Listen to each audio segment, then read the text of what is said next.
Tuhan bersamamu. dan bersama rohmu. Inilah Injil suci menurut Santo Lukas. Dimuliakanlah. Pada suatu hari Tuhan menunjuk 70 murid, lalu mengutus mereka berdua-dua mendahuluinya ke setiap kota dan tempat yang hendak dikunjunginya. Katanya kepada mereka, tuaian memang banyak, tetapi sedikitlah pekerjanya. Karena itu mintalah kepada Tuhan yang empunya tuaian supaya ia mengirimkan pekerja-pekerja untuk tuaian itu. Pergilah, camkanlah, aku mengutus kamu seperti anak domba ke tengah-tengah serigala. Janganlah membawa pundi-pundi atau bekal atau kasut, dan janganlah memberi salam kepada siapapun selama dalam perjalanan. Kalau kamu memasuki suatu rumah, katakanlah terlebih dahulu, damai sejahtera bagi rumah ini. Dan jika di situ ada orang yang layak menerima damai sejahtera, maka salammu itu akan tinggal padanya. Tetapi jika tidak, salammu itu akan kembali kepadamu. Tinggallah dalam rumah itu, makan dan minumlah apa yang diberikan orang kepadamu, sebab seorang pekerja patut mendapat upahnya. Janganlah berpindah-pindah rumah. Jika kamu masuk ke dalam suatu kota dan kamu diterima di situ, makanlah apa yang dihidangkan kepadamu, dan sembuhkanlah orang-orang sakit yang ada di situ, dan katakanlah kepada mereka, kerajaan Allah sudah dekat padamu. Demikianlah sabda Tuhan. Terpujilah Kristus. Ibu bapak, saudara-saudara terkasih dalam Tuhan, kira-kira ada 70 murid yang diutus Tuhan, dituliskan dalam Injil ini 70 murid diutus untuk masuk ke kota-kota. Berarti yang ikut Tuhan itu kesana kemari kira-kira ya 70-an itu. Berarti termasuk para rasul, mungkin termasuk juga murid-murid perempuan dan murid-murid yang lain. Jadi ada banyak sebetulnya murid-murid Tuhan. Dan kata Tuhan adalah tuaian banyak, tapi pekerjanya sedikit. Ibu bapak, kalau Anda berpikir tuaian itu berarti panenan, itu maksudnya panenan, tuaian banyak tapi pekerja sedikit, itu kan berarti tanda bahwa hanya tinggal mengambil kan ya. Tinggal mengambil, memanen kan ya. Tetapi justru dia diutus, mereka diutus untuk mewartakan bahwa Tuhan itu mau datang ke kota ini. Kerajaan Allah sudah dekat. Berarti mewartakan itu kan sama saja menanam kan ya. Mewartakan itu memanen atau menanam? Ibu bapak sudah terkasih. Tapi tetap saja Injil mengatakan itu memanen. Kenapa? Karena ada sesuatu hal. Ini memanen memang. Kenapa? Karena kita hanya mewartakan saja. Setelah itu apa? Tuhan yang datang. Jadi kita hanya membuka, seolah-olah membuka jalan, memperkenalkan sedikit, lalu Tuhan sendiri nanti yang akan datang untuk mengunjungi mereka, tinggal di kota mereka. Tanda kehadiran Tuhan di mana? Tanda kehadiran Tuhan adalah apa yang kita wartakan. Tuhan sendiri itu mengatakan bahwa kalau kamu masuk ke satu kota atau ke satu rumah, katakanlah damai sejahtera bagi rumah ini. Bahasa aslinya apa? Shalom lechem.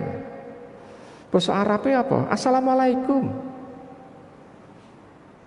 Salam yang seringkali begitu. Tapi dalam Assalamualaikum dalam bahasa Jawa terjemahannya berkah dalem.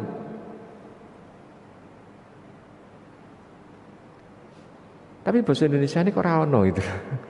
Hampir semua terjemahan dari bahasa Latin langsung ke bahasa Jawa, tapi tidak pernah mampir ke bahasa Indonesia. Istilah Romo saja misalnya, itu kan bahasa Jawa, tapi bahasa Indonesianya siapa? Misalnya kami, saya dan Romo Triatmoko, disapa dengan bahasa Indonesia apa namanya? Bahasa Inggris Father, bahasa Itali Padre, lalu bahasa Latin Pater. Bahasa Indonesia ini? Romo kan bahasa Jawa.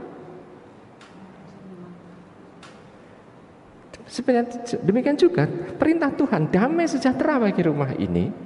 Ini memang bahasa Indonesia, tapi jarang kita gunakan. Kita seringkali lebih menggunakan kata berkah dalam untuk mengisi, istilahnya membuka shalom itu dengan doa juga. Shalom lechem. Nanti kalau ada orang yang mengatakan shalom lechem, jawabannya lechem shalom.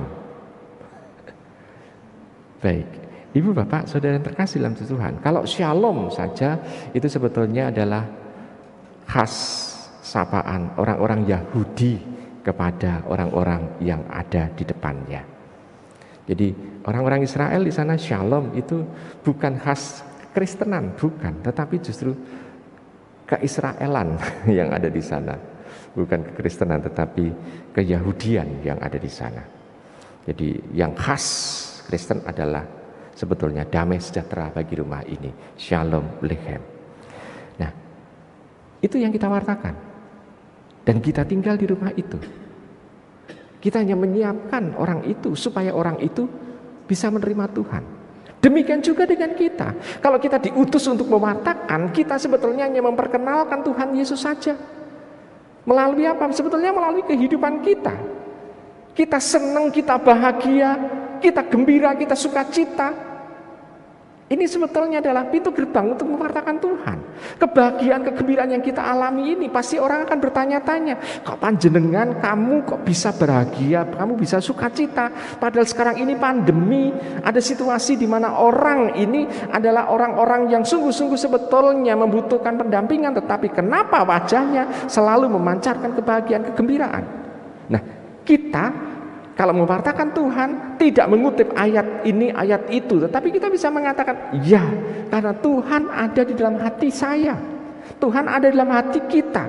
Tuhan ada di dalam diri kita supaya kita bisa merasakan kebahagiaan, kegembiraan, sehingga semua orang yang dekat dengan kita bisa merasakan kegembiraan. Dengan seperti itu orang bisa mengenal, oh ternyata Tuhan Yesus itu adalah orang yang memang diharapkan untuk bisa membahagiakan dan menggembirakan kita. Lalu kalau orang itu sudah terbuka hatinya, Roh Kudus akan memperkaya orang itu. Kalau Roh Kudus memperkaya orang itu, Roh Kudus akan menuntun orang itu akan bertanya-tanya terus-menerus tentang Tuhan. Dan akhirnya orang itu nantinya akan mengalami dan merasakan panggilan Tuhan. Jadi Ibu Bapak Saudara terkasih, seolah-olah ini menanam, tetapi sebetulnya dia adalah memanen. Karena lebih banyak Tuhan yang bertindak, lebih banyak Tuhan yang berkarya melalui diri kita. Maka kalau kita diutus, tugas perutusan, kita harus menyadari bahwa kita ini diutus untuk men-sharingkan, membagikan Tuhan yang sudah kita hidupi. Dengan kita men-sharingkan Tuhan yang sudah kita hidupi ini, kita semakin akan mampu menyebarkan karya Tuhan. Dan Tuhan sampai sekarang tetap bertindak. Ada banyak mujizat yang dilakukan Tuhan terhadap orang-orang Kristiani. Buktinya apa, Romo? Kita kan tidak pernah melihat. Buktinya kalau ibu bapak Anda mendengarkan ujub seperti yang diujubkan hari ini, yakni ucapan syukur atas terkabulnya doa permohonan melalui doa novena. Novena Salam Maria, novena Tritunggal, novena Hati Kudus, novena apa saja. Orang bersyukur atau doa rosario, bersyukur berarti tanda bahwa mujizat masih ada. Tuhan masih mendengarkan dan mengabulkan setiap permohonan. Tanpa menyebutkan, harus mengatakan, oh saya mengalami ini, lalu saya begitu sukacita. Enggak, kita enggak pernah ada orang yang mau untuk share tentang itu. Tetapi ada banyak sekali ujub yang mengatakan seperti itu. Tidak hanya di gereja kita, tapi di gereja-gereja yang lain, paroki-paroki lain. Berarti tanda Tuhan itu masih berkarya di dalam diri kita. Nah, ibu bapak, saudara-saudara kasih dalam Tuhan, maka sudah selayaknya kita bersyukur, kita diingatkan oleh peringatan Santo Lukas ini, bahwa Tuhan tidak pernah meninggalkan orang yang Dia utus. Tuhan memperlengkapi. Perlengkapannya apa? Kalau ada orang sakit, doakanlah, orang itu akan sembuh. Berarti Kalau kita mengalami perutusan, kita diperlengkapi oleh Tuhan, kekuasaannya, kewibawaannya, sehingga kehadiran kita selalu membawa kebaikan. Selamat merenungkan.